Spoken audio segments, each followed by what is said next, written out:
first of all, I'm very, very grateful to you guys inviting me here to speak. This is actually the first time, bizarrely, as Director of Liberty League, to actually speak at a Liberty League event on campus. So I'm very proud. It's sort of like an older brother, if you like, looking at you guys doing so well. Right, after the welfare state, the thing I really want to talk about here is friendly societies. Does anyone here actually know what a friendly society is? Has someone heard of it? Put your hand up. Oh, that's quite a lot more than I expected. Okay, right. For those of you who don't know what a friendly society is, I want you to imagine the Flintstones. Now, you might remember that Fred and Barney tend to go to the bowling club, and occasionally they'll put on these big hats and they'll kind of talk about the water buffaloes. That, as it happens, is a friendly society. They got together, working men, well, Fred and Barney not so much in the Flintstones, but working men got together, they chipped money in, they had a kind of social society going on where they provided support for each other. The reason this is important is because when we talk about the implosion of the welfare state, now I don't know if that's inevitable or not. Economists would know better, would know much better. However, if there are going to have to be alternatives to the welfare state, it's very useful to look at the history of welfare and what happened before we had the NHS, before we had all these other systems in place that we're now so used to. You have to remember a lot of them only really date back to about 1948.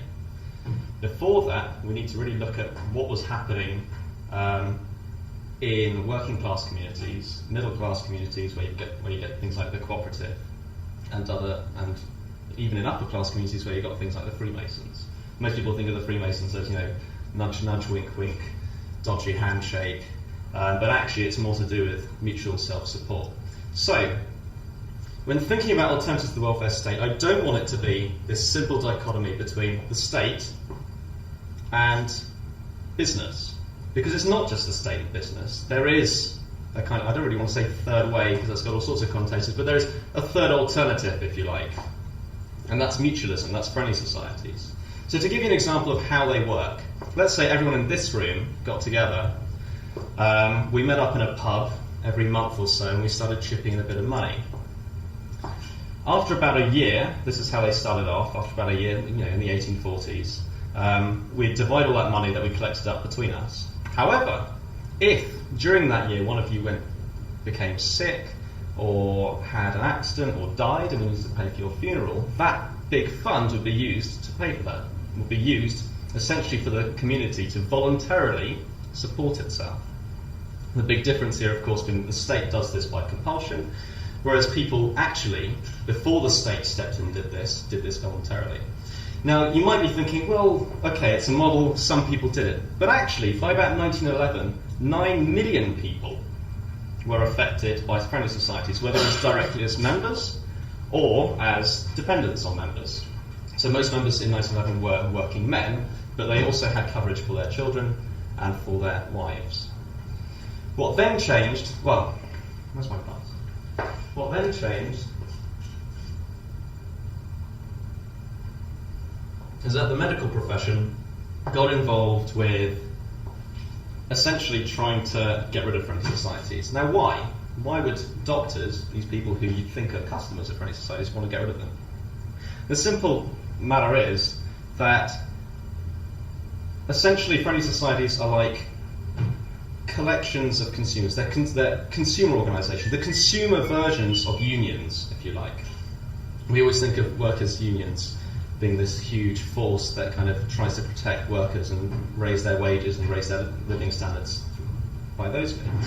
Whereas friendly societies were more about trying to get better and better service, especially in the health market. So the health market, you've got to remember, has this huge information asymmetry. You've got, let's say, Chloe is the evil doctor. Now all of you guys, you don't really know much about healthcare.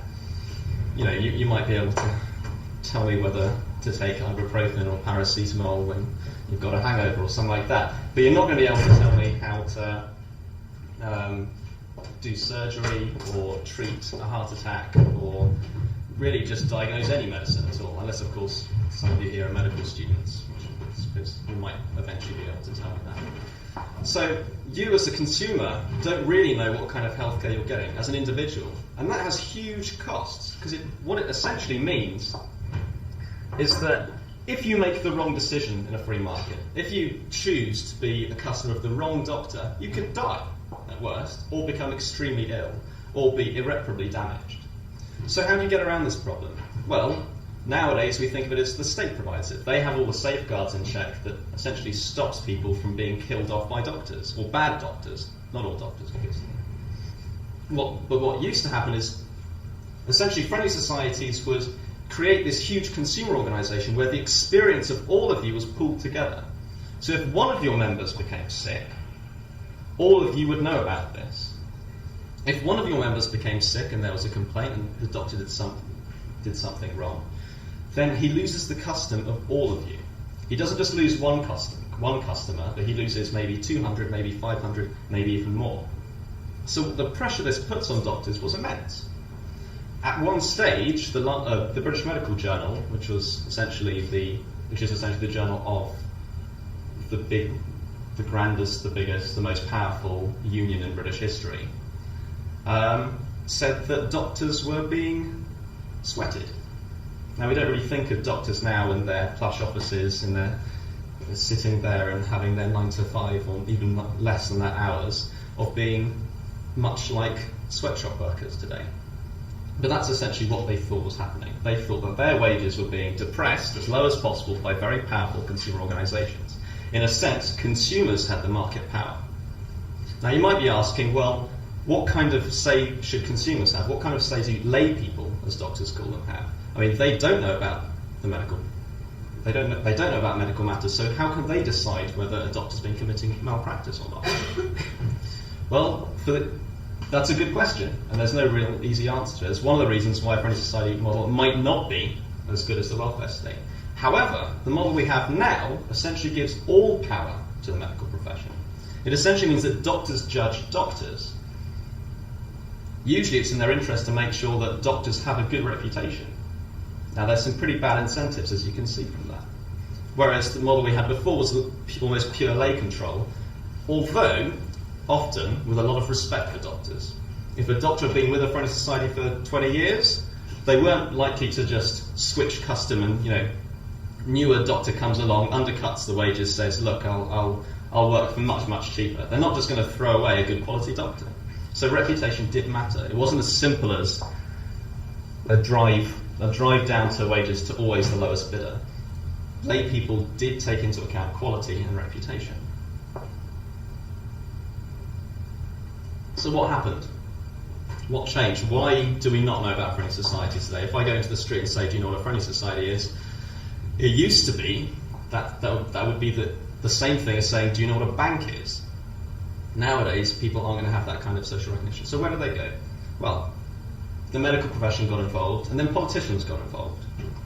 Essentially, they decided that, well, in 1911, working men between the ages of 16 and 65, the core customers of friendly societies, or the core members, if you like, because it's not really a business relationship, it's a mutual relationship. The core members of friendly societies were all taken out of the friendly society system in a very subtle way, because the politicians did think, actually, look, we've got these great institutions on the ground, we should channel the money for national insurance through the societies. So you get this big distinction. You've got approved societies, which were essentially the states of arms of the state. They would pay the money to the approved societies based on their membership, and the approved societies would then give national insurance according to their policies. And then you had the voluntary side of it. It's the side of it that survived from before. So what happened here? Well, you would expect the approved societies to survive and voluntary ones to just die out. I mean, what really is the incentive for members to have to buy into the voluntary friendly society model when everything's been given to them for free anyway? Well, not for free, through taxation, you know what I mean. What friendly societies did was they started expanding provision to women on their own without having to rely on their working husbands, to children and particularly to the disabled. So you get the building of lots and lots of convalescent homes. And this really takes place between 1911 and 1939, and you could say 1948. The war changes a lot because everything starts really being de facto nationalised, if not in theory, or in legally, if you like. So, essentially, you've got this way that the state intervenes in friendly societies. You've got the loss of members, a core group of members. You've got, at the same time, friendly societies banding together and trying to be as large as possible because they've got these accumulated funds that, from membership fees. They try to have economies of scale. You know, they'll have a merger with another friendly society in the town across.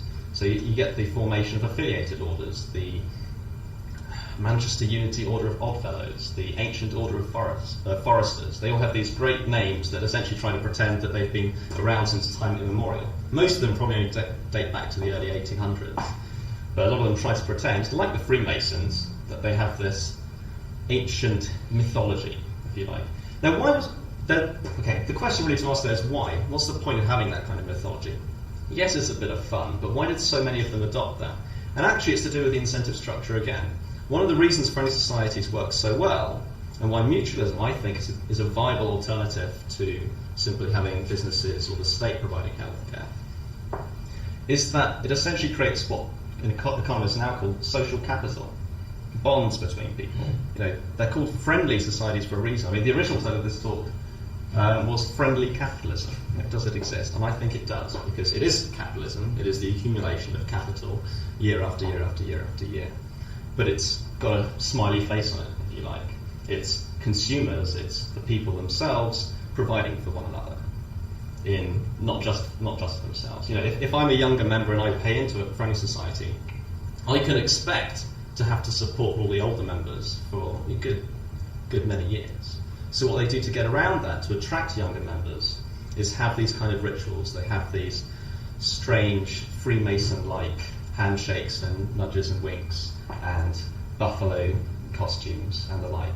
That's part of what they do to kind of band together. In the same way that I suppose Essex Rugby Society probably has something similar, or like fraternities in the US tend to do similar things, although I'm pretty sure they didn't do ones quite as outrageous as what we've seen in old school and some films. So that's where I think the welfare state might actually have to, that's what I think it might have to turn into. The problem, of course, is how do you get from what we have now, this kind of impersonal relationship between the state as giver and healthcare users as receivers, and move back to a more mutual, more friendly society model. And the problem there, of course, is that in a sense you'd have to enforce democracy, because the other part that makes people keep paying in is that they had to turn up to meetings, they had to turn up to elections, they had to turn up every time to pay in their dues. That's what kept it together in a sense. People bought into that and they had free entry and free exit. But that kind of compulsory democracy, it's a bit like having compulsory voting, was important, was one of the reasons you could have an effective model. So I don't really know how you could mix where we are now to moving towards that without having to enforce certain things that you might consider to be anti-libertarian. You might having to force people to do certain things so that you can have a more mutualist model. What I think is a better way of doing it is to undermine the state. Ooh, that's not very radical there. I don't mean in the sense of destroying hospitals. I mean it in the sense of setting up friendly societies, setting up these alternative institutions to provide a viable alternative, in the same way that private companies now try to compete with the state. Because one of the reasons crowding out works, one of the reasons the provision of the NHS and the provision of national insurance got rid of the friendly society system, was that it wasn't so much that they provided a better quality service, although in some cases obviously they did, or that they provided a more comprehensive service. It's that they skewed the incentive structure. They also made it much more difficult for people wanting to enter the market, wanting to set up friendly societies, to actually tell where the money was. Where are the customers going to be? How are you going to have this model working? Nowadays, it's a lot easier. In theory, it should be fairly easy to set up a friendly society because of the use of the internet. Back then, you had to walk to the next village or send a letter or something. Nowadays, it could be done instantaneously. Now, the last time I did this talk, someone said, well, why don't you do it, Anton? And I said, well, I'm still studying it, and maybe we should have a bit more thought devoted to it. But at the same time, one of the benefits of the friendly society system was that you had competition. provision in 1911 and before was a patchwork. It was very diverse. Different areas have different sicknesses, have different needs, have different demands, and so you need to provide for them.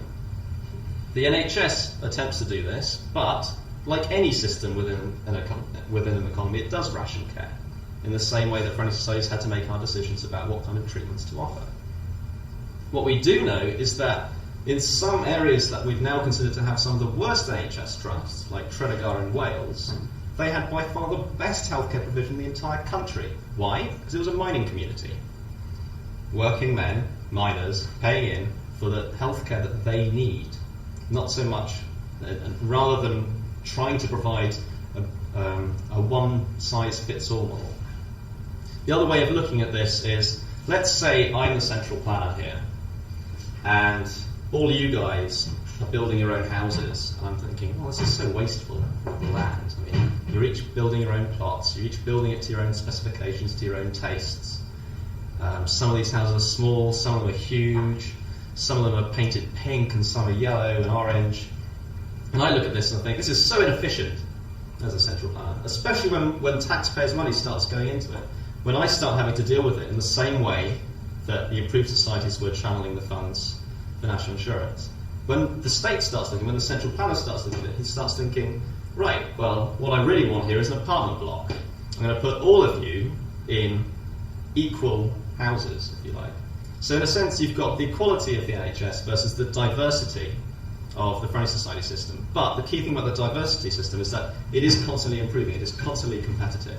And it just so happens it tends to keep down healthcare costs because they're large consumer organisations. Right, well, I'll end it there, and I'll open up to questions, because I definitely haven't covered anywhere near as much as I'd like to, but thank you.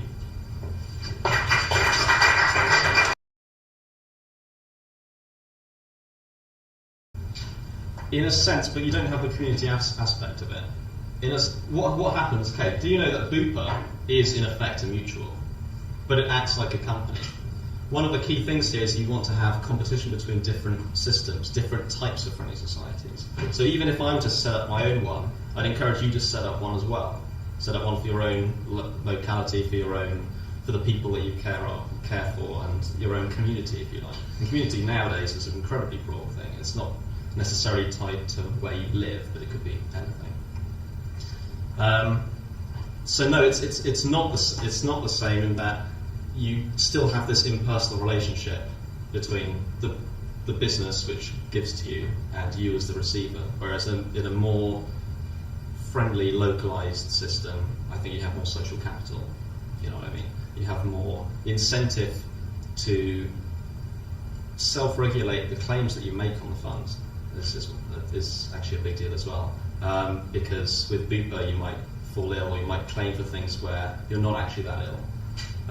Whereas in the friendly society, or especially after the state, you'll claim for things where you certainly wouldn't ordinarily pay your own money to claim for it. So I think businesses are an okay model. I think the state has its benefits as well, but I do think friendly societies have this good in-between. As a classical liberal, I find it really difficult to come up with one that isn't simply being entrepreneurial and setting one up doing it from the ground up. In fact, that might be the only way to make it work, because if you start trying to impose this kind of system, that kind of goes against the whole point of it. The whole point is that it's voluntary, that people do it for themselves, that they need to be able to have a say in it, if you like. Not in the same way that voting makes you have a say in the governance of this country, because it doesn't. But in the way that voting with your feet or becoming a member of this society, for example, does have some kind of meaning to you. So I think it would have to be the more I think about it, the more I think it has to be a bottom-up one. You can't have a transition stage. Ideally, people should be setting up friendly societies now, or the similar mutual models, before something bad happens to the welfare state, which it increasingly looks like something might happen. I don't think it's so much dissatisfaction with the NHS. I mean, it's very popular, but I think as you have rising debt, no matter what kind of government you get in power is going to start making decisions. The benefit of a free market is that if you're in the healthcare industry, you make decisions within that industry. But if you're the government, you start having to make trade-offs. how do I do disability benefit versus healthcare? How do I do defence spending versus education? You start having to make those kind of trade-offs. So I think what's increasingly happening is that they're having to make more and more decisions with regards to prioritising paying down debt. As that grows as a percentage of what government has to do, then you're going to see a problem in terms of a real constriction on even essential services like healthcare, no matter how unpopular. So as basically you'll get more cuts to healthcare, and so what you want is to be able to start creating better quality alternatives that also have this inbuilt competitive incentive to improve on one another.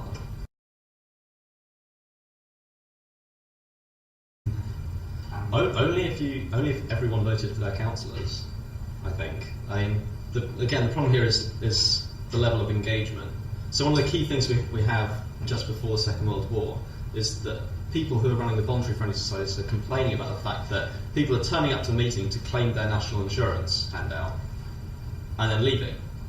Whereas before, they'd come, they'd start discussing things, they would talk about various doctors, they would make decisions regarding the running of the society.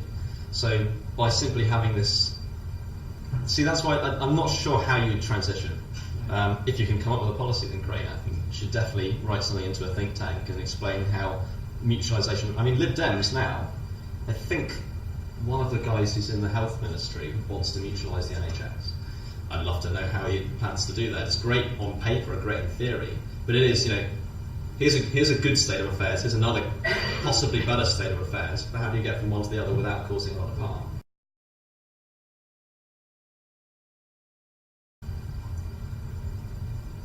Good question. The problem there, of course, is at what stage do you start being a vigilante? If you start trying to do that, I mean, Neighbourhood Watch is presumably quite a good model of this. Yeah. In terms of the industries that you can apply it to, I think you can do it with education, as it historically has been. You can do it even with supermarkets. The cooperative is one of the ones surviving today. Banks are very similar in a way. And you do have, of course, the building societies, which were essentially mutualism applied to the banking sector. And actually, a fun fact about building societies is they used to literally be building societies. They'd be a bit like a lottery. You'd pay money in. So let's say there's 10 people, and you each pay in a bit of money. And then when it got to large enough to pay for a plot of land, they'd draw a lottery, like draw straws. Whoever got the longest straw would get the plot of land, and then all the members of the building society would help them build it. They'd build the house, literally. Nowadays, of course, it's more like a bank, and it's probably slightly better now because you're not so constricted in what you can do with the money. But this can be applied to many areas.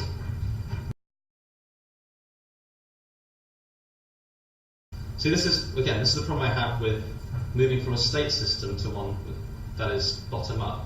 Until there has to be a point at which it stops being compulsory, essentially.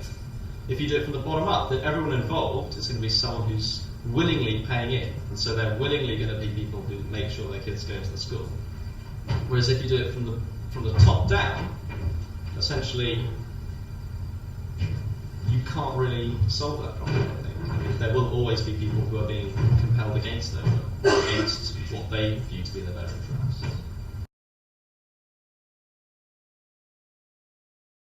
Okay, well, on two levels. Bureaucrats running the NHS, rather than the people working within the NHS, but the politicians running the NHS, don't actually have a direct incentive to improve the system. Most improvements we do see in healthcare come from innovation. They come from huge productivity increases in, for example, treatment, in care, better technology to deal with diseases, to deal with healthcare. However, actual bureaucrats, basically once you start applying public choice, when you start looking at the incentives for bureaucrats and politicians, you find that there is very little. They have a very, very indirect incentive to actually improve the system. Essentially, it's in their interest to keep it as stagnant as possible, keep it level. Whereas in a competitive market, where friendly societies compete with one another for members to join them, you have an incentive to improve the model at every opportunity you get. when there was a dichotomy between approved and voluntary societies, the voluntary ones also made some business from the people who were getting the stuff from national insurance, because they were essentially giving them treatments that weren't on national insurance, that they wouldn't be able to claim for on national insurance. So dentistry, glasses, things like that, as well as convalescent pay.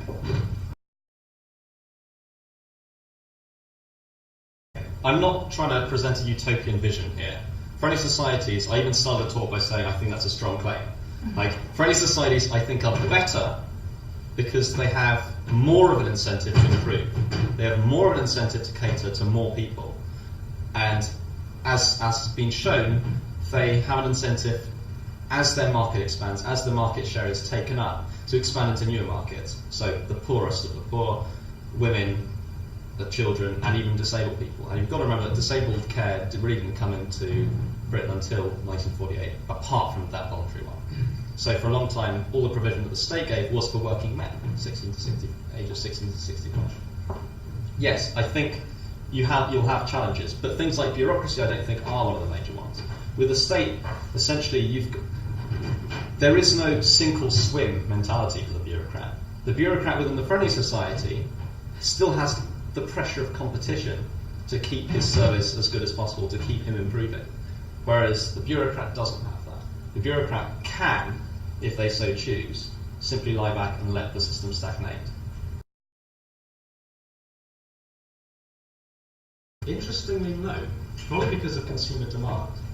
I don't know what it would look like if the system were reintroduced, or if the situation in 1911 were transplanted to the situation in 2000.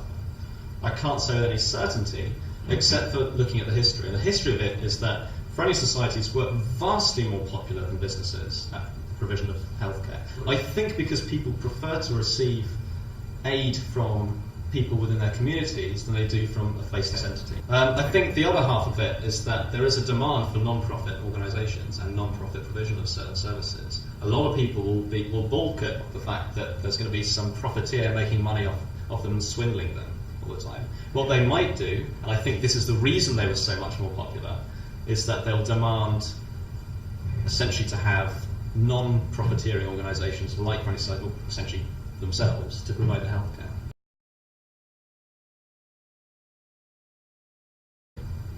This is an interesting one, because they thought of that, funnily enough.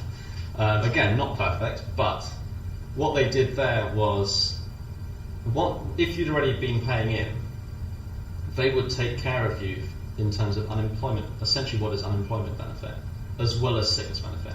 So really got to think of it as being, if you fall on hard times, your community, you have this institution of the community that takes care of you.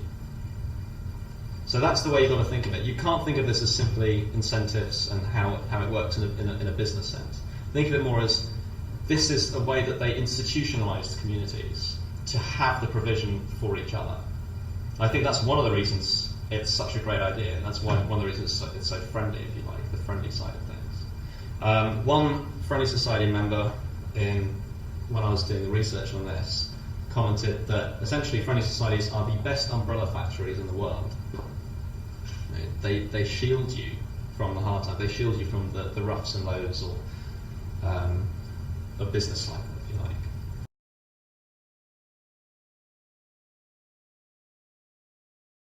Yes, I think if you did have that kind of opt-out, it would make it significantly easier.